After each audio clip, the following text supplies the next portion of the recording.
wange ne mwannyinaze alaba ebigambo bino mu kiseera kino, njagala okwegera ku mubaka ow'omusana, era nga ntandise ebigambo ebiri mu kitabo kya Yokaana essuula ey'e16 olunyo lw'e13 mpaka ku lw'e15. bwe mba mbuulira nkozesa Bayibuli kubanga twayiga nti ekigambo kya Katonda eky'amazima, era twayiga nti mu yo mwe muli omusana. Siyinza kwogera musana okuggyako nga ngujje mu Bayibuli, siyinza kuyigiriza kintu kyonna okuggyako nga nkijje muno. Ye omusana gunaayaka gutya eri ensi okuggyako nga gufubutuse muno? Bayibuli ye erina ekirala kyetuwa okuggyako omusana gwe twetaaga. Olwekyo muganda wange ne mwannyinaze alaba ebigambo bino, omusana gumaze okujja mu nsi, era tugenda okwogera ku mubaka ow'omusana. Ensi eba n'ababaka be bayita ba ambassadors, era n'eggwanga lyaffe Uganda lirina ababaka mu bifo eby'enjawulo.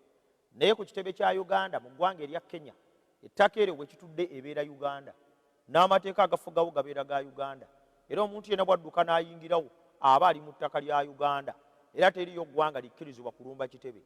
Era eggwanga bye lirumba ekitebe ky'eggwanga erimu mu nsi eyo, kiba kitegeeza nti liggwa olutalo eri eggwanga eryo.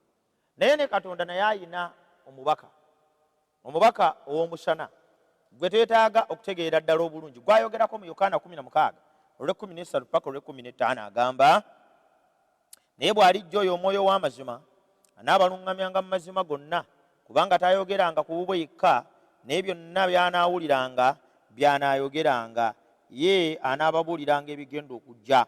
Oyo anaangulumizanga nze, kubanga anaatulanga ku byange n'ababuulira mmwe. Byonna Kitange byali nabo bye byange, kyenvudde ŋŋamba nti anaatulanga ku byange n'ababuulira mmwe.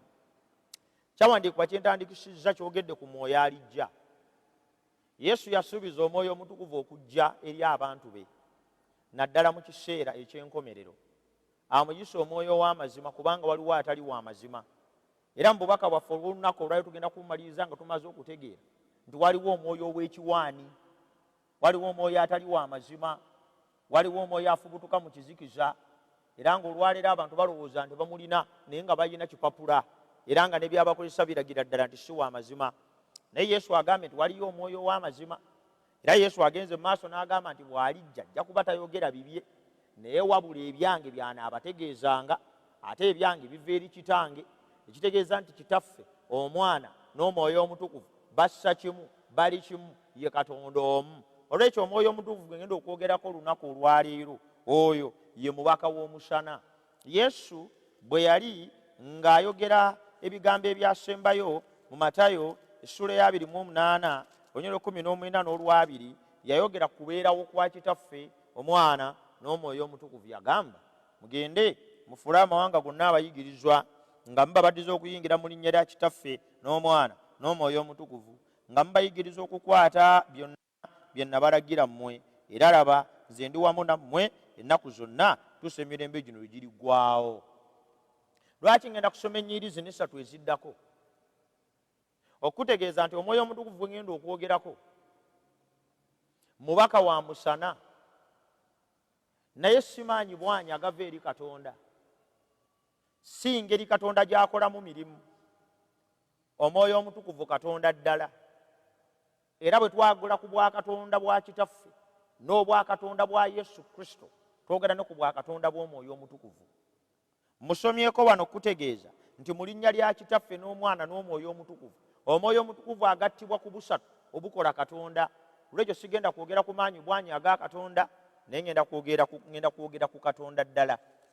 Obadde okimanyi nti ne ku butonzi bw'ensi eno Omwoyo Omutukuvu yaliwo, teyajja buzimu kiseera Yesu bw'amwogererako, yaliwo dda nga n'ensi tennebaawo. Biberebere essuula 1 olunyiriri olusooka paaka olwokusatu lugamba, biberebere Katonda yatonda eggulu n'ensi. Ensi yali njeerere nga yeetabudde, n'ekizikiza kyali kungulu ku buziba.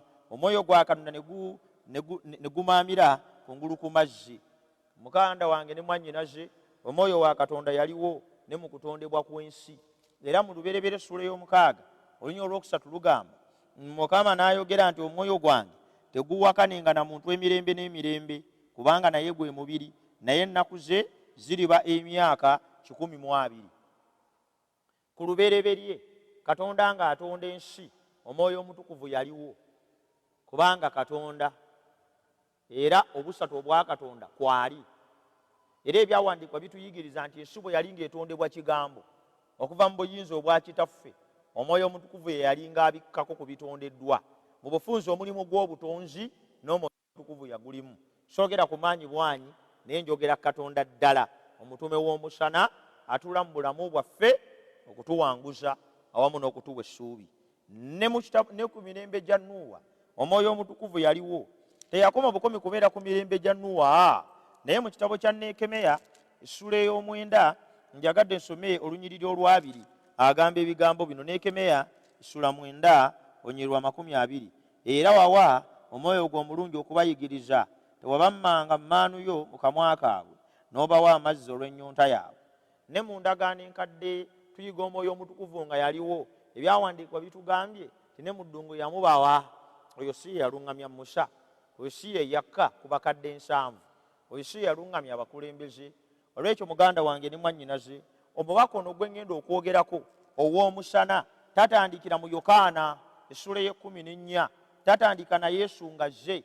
Okujja kwa Yesu Kristo kwamuggulirawo oluggi okutuula mu bulamu bw'abo abakkiriza Yesu afugire mu bo. Naye yaliwo dda nga n'ensi tezinnabaawo. Yesu nga kitumusomyeko nga ne mu ndagaano enkadde yaliwo. Kya bulimba nnyo omuntu ali eyo alaba ebigambo bino okwezza Omwoyo Omutukuvu. Waliwo abamulinako obwannannyini, waliwo abalowooza nti waabwe, waliwo n'abatuse ku sseeri mukozesa nga bamutuma agende abeeko ne byakola. Naye nze njagala nkujjukize ti Omwoyo Omutukuvu Katonda talina nnyini ye, talina amwefunza, talina amwezza. Akola emirimu gye gyonna nga bw'ayagadde mu bulamu bwa buli muntu yenna. Era tugenda kuyiga olwaleero akola mirimu ki, tumulabira ku ki, tumufuna tutya, era tuyinza tutya okumwawula n'omwoyo w'obulimba ali mu nsi agenda okugizikiriza. Akola emirimu egy'enjawulo mu bulamu bw'abakkiriza, naye egimu ku gyo gye gino. Bw'osoma mu Yokaana essula ye-14 olwa 24 n'olwa 25 lugamba, ebigambo ebyo bye babuulidde nga nkyali nammwe. Naye omubeezi Omwoyo Omutukuvu Kitange gw'alituma mu linnya lyange, oyo alibayigiriza byonna, alibajjukiza byonna bye mbagamba. Omulimu ogusooka ogw'Omwoyo Omutukuvu gwakola kwe kuyigiriza n'okujjukiza abantu ekigambo kya Mukama. That is role 1. Era Omwoyo Omutukuvu bw'abeera mu bulamu bw'omuntu amuyigiriza ekigambo kya Katonda. Era bw'oba oyagala okuyiga Bayibuli ogitegeere bulungi, amakulu gaayo gannyikire eri obulamu bwo, amakulu gaayo gakukyuse, amakulu gaayo gakuzze bujja, muganda wange ne mwannyinaze awulira ebigambo bino, kikulu nnyo okukkiriza Omwoyo Omutukuvu okutuula mu ggwe. Omwoyo Omutukuvu bw'atatuula mu ggwe tosobola kutegeera bya Katonda. Omwoyo Omutukuvu bw'atatuula mu ggwe tosobola kutegeera bya Mukama. Kyava agambye nti Omwoyo Omutukuvu oyo agenda kutuyigiriza byonna. Bakolise ekisooka essula 2 olunyiriri olw'12 agamba nti naye ffe tetwaweebwa mwoyo gwa nsi, wabula omwoyo oguva eri Katonda, lyoke tutegeere nga Katonda byatuwa obuwa. Agamba nti n'okwogera twogera ebyo si mu bigambo ebya agirumiriza olw'obutuukirivu, agirumiriza olw'omusango. Omulimu ogwokusatu Omwoyo Omutukuvu gwakola kulumiriza. Okulumiriza kitegeeza nti buli kiseera ayogera n'obulamu bwo obuli mu kizikiza, kubanga omusana gumaze okujja mu nsi. Kyava agambye nti omwoyo tagenda kukkiriza bantu kuzikirira okutuusa nga abalumiriza. Kyava agambye nti alumiriza ensi olw'ekibi. Lwaki agirumiriza olw'ekibi? Kubanga tebanzikiriza nze, be lw'omwenda. Olw'obutuukirivu, kubanga ŋŋenda eri Kitange. Olw'omusango, kubanga omukulu w'ensi eno asaliddwa omusango. Muganda wange ne mwannyinaze alaba ebigambo bino mu kiseera kino. Omwoyo Omutukuvu omulimu ogwokubiri gwa kulumiriza. Nga tonnaba muteeka mu mirimu mirala, gwe gy'olowooza nti gy'asinga okutegeera ennyo, ng'abannyonnyozi ba leero bwe balaga. Omwoyo Omutukuvu alina emirimu egirikoa, emirimu gy'asooka okukola. Yesu gy'ayogerako nti egyo gy'alikola. Omulimu gw'okuyigiriza omuntu ekigambo, omulimu gw'okulumiriza ekibi, omulimu gw'okulumiriza obutuukirivu, omulimu gw'okuluŋŋamya, omulimu gw'okuleeta ebigambo bya Katonda abituuze mu bulamu bwe. Ogwo gwe mulimu omwoyo gw'atandikirako.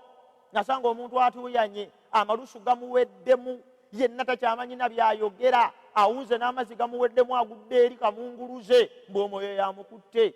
Omwoyo gw'ensumisa ye mwoyo atatuleekaanya, ne mwoyo atatutuuyanya, naye omwoyo asomesa, ayigiriza, atendeka, abikkula amazima g'ekigambo kya Katonda. Yesu kyava agambye nti omwoyo ono alibayigiriza n'abaluŋŋamya. Wali bwe tusoma Mubakolisi ekisooka 2 agambye nti omwoyo gwe twaweebwa si wansi, waliwo omwoyo w'ensi, waliwo omwoyo w'ekiwaani, waliwo omwoyo gw'obulimba gwe ŋŋenda okubannyonnyola olwaleero, naye nkyayogera ku w'amazima n'emirimu gy'akola. Bw'obeera eyo ng'ogamba nti olina omwoyo naye nga takuluŋŋamya kutegeera biri mu Bayibuli, nga Ssabbiiti olunaku olw'omusanvu, okubatiza okw'amazima, okukola Katonda by'ayagala, naye ng'okyamuka bukyamusi. Waliyo abantu abaleero abalina omwoyo gw'okutunulira abasumba bokka. Omusumba ye Katonda, omusumba ye nannyini ye. Bayibuli takyagisoma, takyamanyi na birimu, ali mu birooto, banzivunulira ebirooto, naloose nalabye bino, musumba mbuulira. Abantu bonna bali awo tebakyalina kontrol, kubanga bafugibwa mwoyo wansi. Mwoyo wa Katonda akuleetera ekigambo kye. Muganda wange ne mwannyinaze awulira ebigambo bino, omwoyo ono akola emirimu emirala. Baluumi essula ey'omunaana olunya olw'26 njagadde ndusome owulire omulimu omulala ogw'omwoyo w'amazima. Gambye era bwe kityo omwoyo atubeera obunafu bwaffe, kubanga tetumanyi kusaba nga bwe kitugwanira, naye omwoyo yennyini atuwolereza n'okusinda tayogerekeka. N'okusaba kwaffe kwennyini omwoyo ono ow'amazima yakutembeeta n'akutwala mu maaso ga Katonda. Teri yakutuusiza Saala wa Katonda. Basoma ne bannyabo muve ku mwoyo w'obulimba ow'ensi eno alimba nti waliwo atuuse Saala mu maaso ga Katonda. Abantu basaba mannya amalala, abalala basaba mannya ga Biikira Maaliya, ndi Biikira Maaliya simanya gwani ani. Erinnya lyokka mwe tusabira ye Kristo. Ani atuuse okusaba kwaffe maaso ga Katonda? Mwoyo Omutukuvu.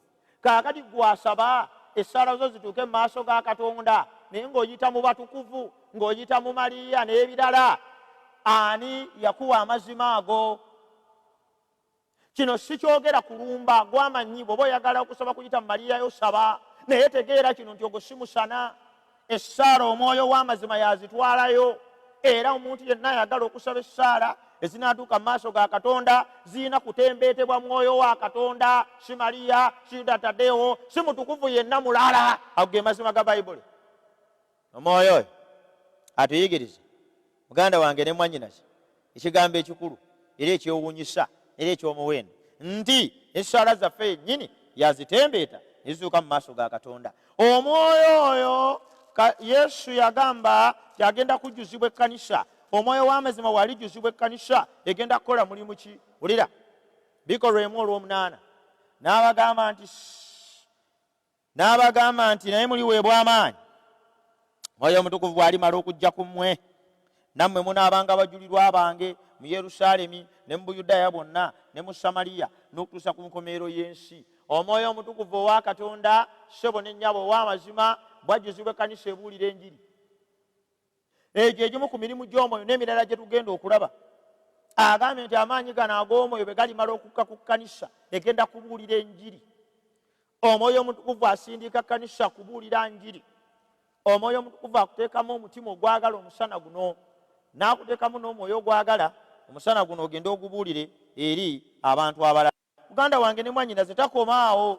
Omwoyo ono ow'amazima mu kitabo ky'Abefeso essula ey'okuna olunya olw'omunaana lutugamba kyava ayogera nti bwe yalinnya mu ggulu n'anyaga okunaga okunene n'awa abantu ebirabo.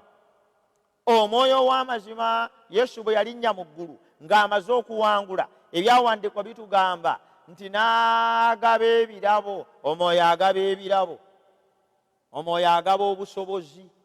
Buli mukristaayo yenna Katonda gw'ayise n'akkiriza amazima agali mu Yesu Kristo n'abatizibwa nga nnyikibwa n'asalawo okutambula ng'ekigambo kya Katonda bwe kiri, aweebwa Omwoyo Omutukuvu.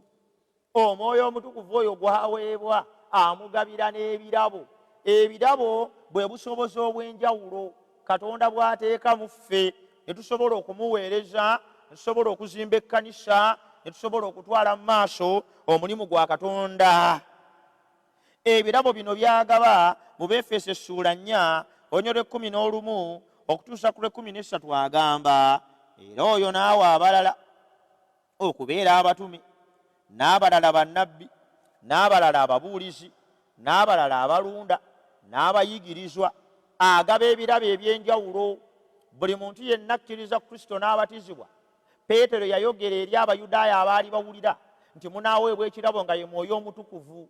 Omwoyo Omutukuvu wakuweebwa, ebirabo bijja mu ggwe eby'omwoyo. Mu birabo bino ayogeddeko eby'enjawulo, n'ayogera ku batume, n'ayogera ku bannabbi, n'ayogera ku babuulizi, n'ayogera ku balunzi, n'ayogera ku bayigirizwa. Lwaki ebirabo bino abigaba? Wulira, olw'okutuukiriza abatukuvu, olw'omulimu gw'okuweereza, n'olw'okuzimba omubiri gwa Kristo. Ebirabo bino eby'omwoyo, omubaka ono ow'omusana bw'amala okutuula mu bulamu bwaffe, aleeta ebirabo bino mu ffe. Ebirabo bino ayogedde n'agamba nti birina emirimu 3. Omulimu ogusooka kutuukiriza batukuvu, omulimu ogwokubiri kuweereza, ogwokusatu kuzimba kkanisa. Lwaki njogedde ku mirimu gino 3? Osobole okwawula omwoyo w'obulimba n'omwoyo w'amazima, omwoyo wa Katonda n'omwoyo ava mu nsi. Omwoyo wa Katonda agaba ebirabo. Ebirabo bw'abigaba, ekisooka kulaba nga abatukuvu bajjuzibwa, to edify. Ekyokubiri kulaba nga obuweereza n'okubuulira enjiri bugenda mu maaso. Ekyokusatu okulaba nti ekkanisa ezimbibwa. Teriyo kirabo kya mwoyo Katonda kyawa kkanisa nga tekikola mirimu egyo 3. Era bw'osangangayo omuntu alina ekirabo eky'omwoyo tekigasa kkanisa, ye tekimugasa, tekigasa kkanisa, tekibuulira njiri, ng'omanya ekyo kyalina alina kya mwoyo wa ku nsi, so si mwoyo wa Katonda. Olw'ekyo agaba ebirabo eby'enjawulo, era naawe awulira ebigambo bino. Bw'onakkiriza Kristo okuba omulokozi wo, ojja kugaba n'ebirabo bino. Gwe yamukkiriza obirina era bikozese olw'okuzimba ekkanisa. Okusooka gwe wennyini okukula, ekyokubiri enjiri ebuulirwe, ekyokusatu ekkanisa ezimbibwe. Eyo ensonga lwaki Katonda agaba ebirabo okuyita Mwoyo Omutukuvu. Waliwo ekirabo ekisinza okwonoonebwa olwaleero. Omanyi Setaani ayagala nnyo awali amazima ateekewo obulimba. Setaani bwe yali ng'alimba kaawa okumuzikiriza, yakozesa mazima n'atabulamu obulimba butono nnyo.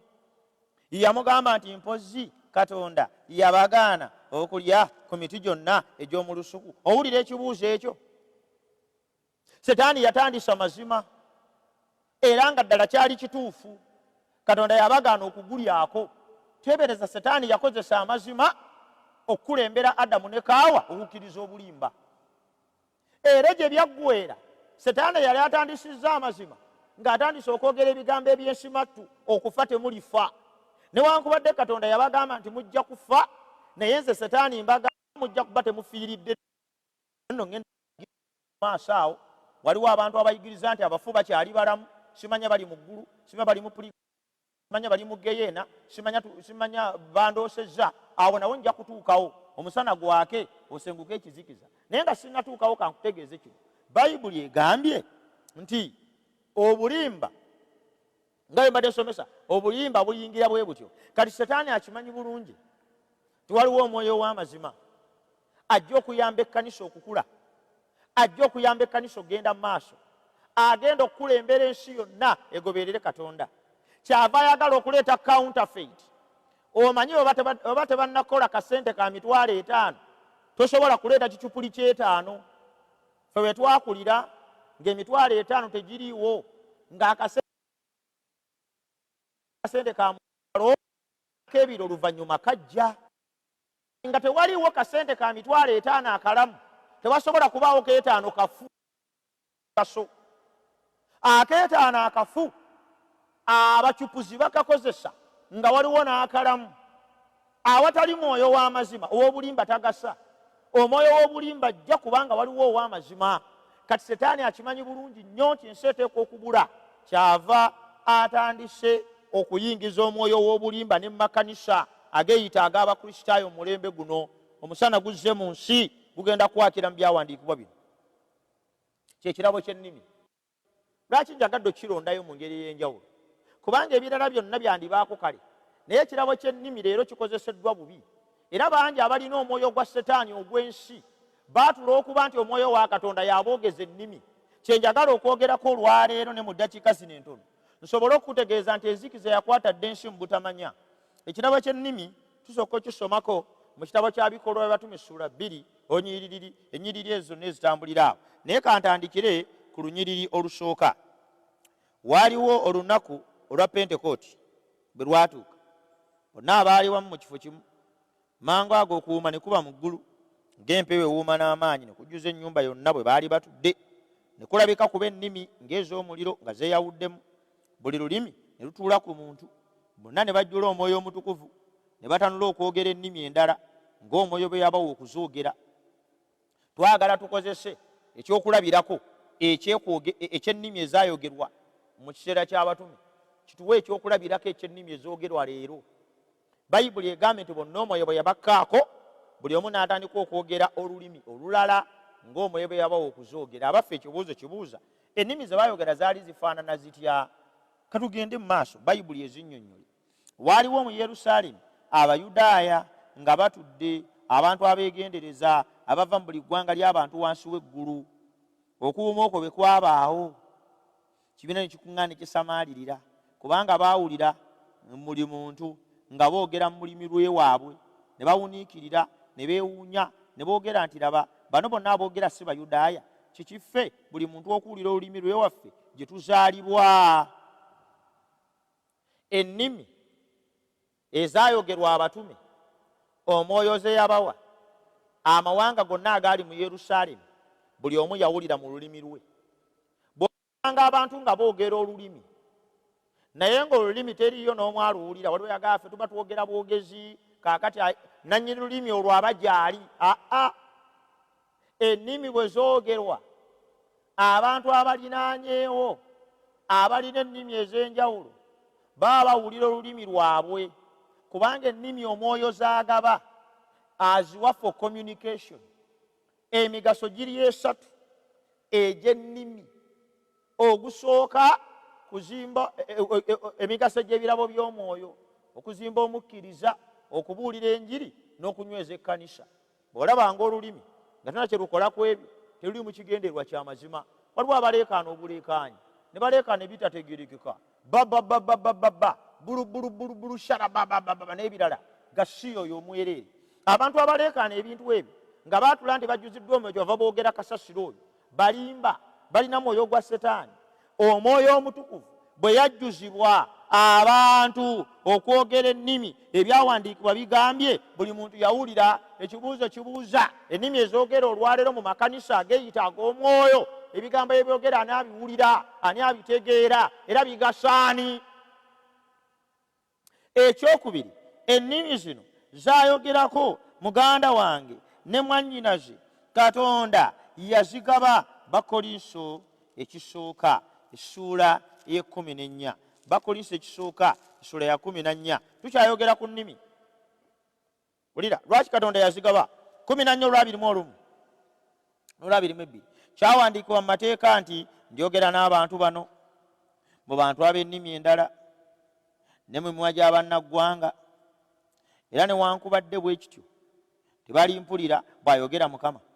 Ennimi kyeziva zibeera akabonero, si eri abo abakkiriza, eri abatakkiriza.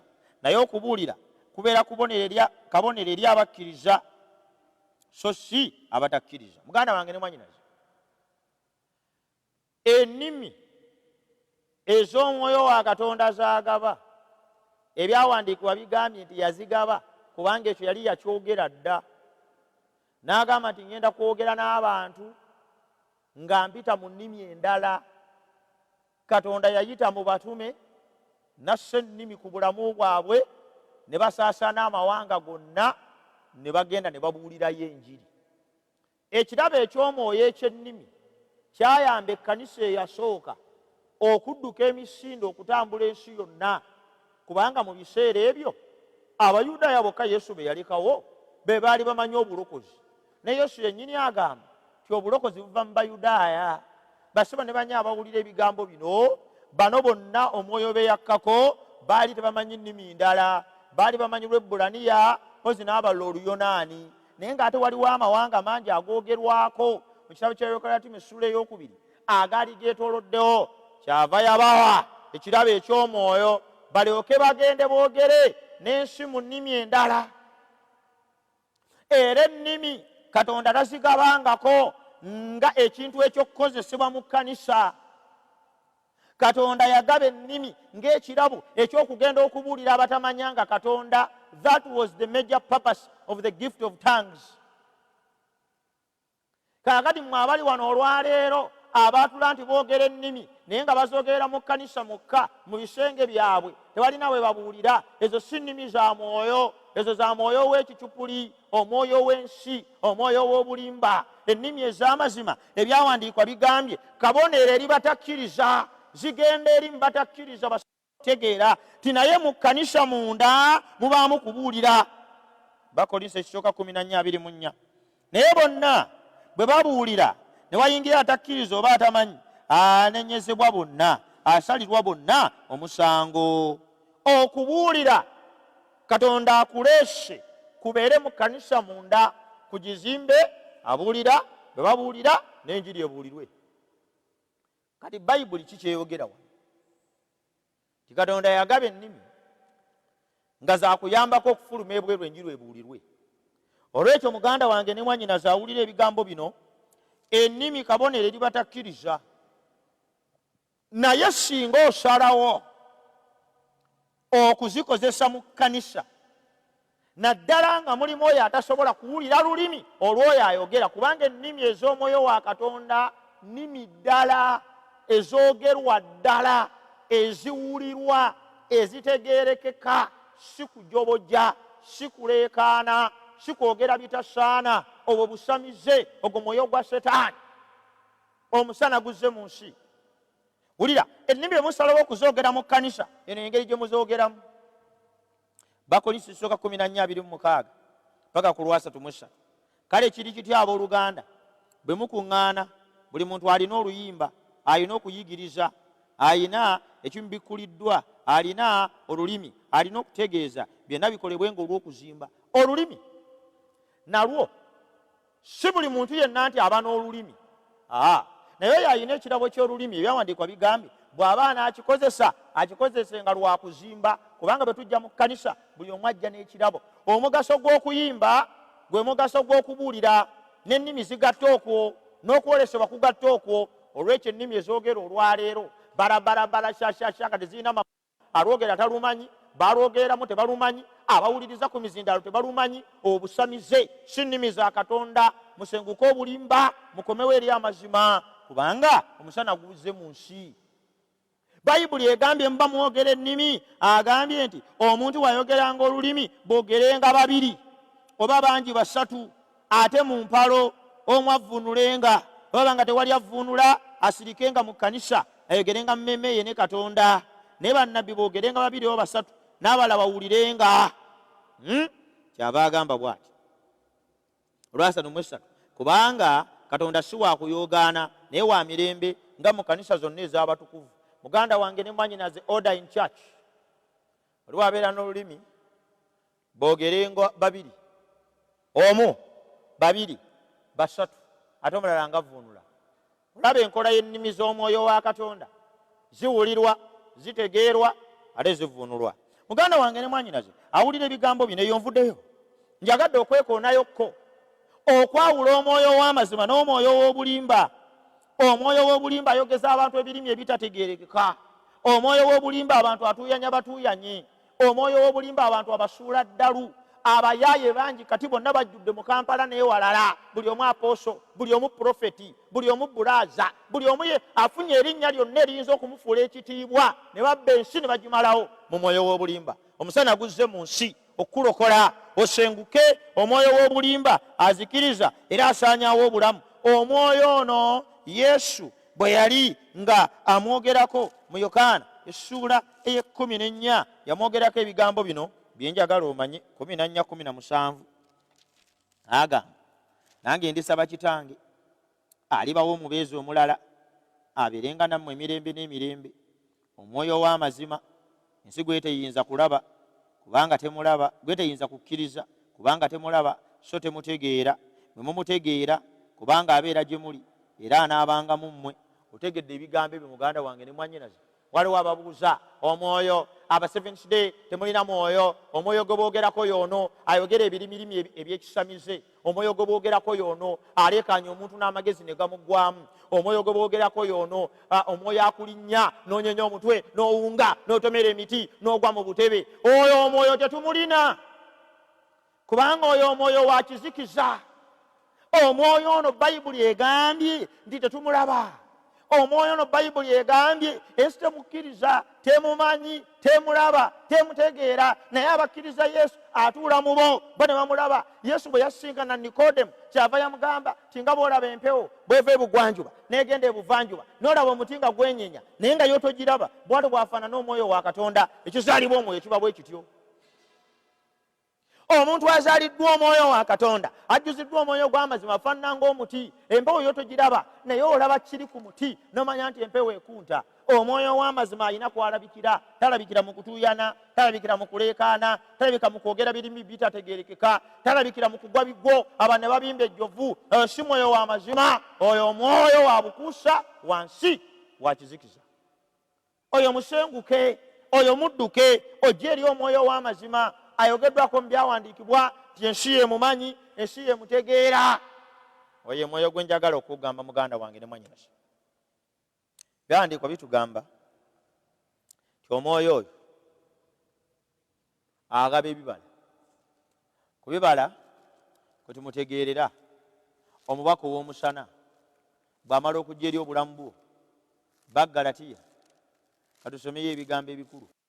Abaggalatiya bw'osoma essula ey'okutaano onywa olw'abiri agamba bw'ati, agamba naye ebibala by'omwoyo kwe kwagala, okusanyuka, emirembe, okugumiikiriza, ekisa, obulungi, okukkiriza, obuwombeefu, okwegendereza. Ku biringa ebyo tewali mateeka. Ate gaba gaaki? Gaba gaaki muganda wange ne mwannyinaze ng'omwoyo ajjudde? Kubanga omwoyo wajjula mu ggwe, amateeka gaba gawandiikiddwa mu birowoozo byo ne ku mutima gwo. Omwoyo aleeta ebibala.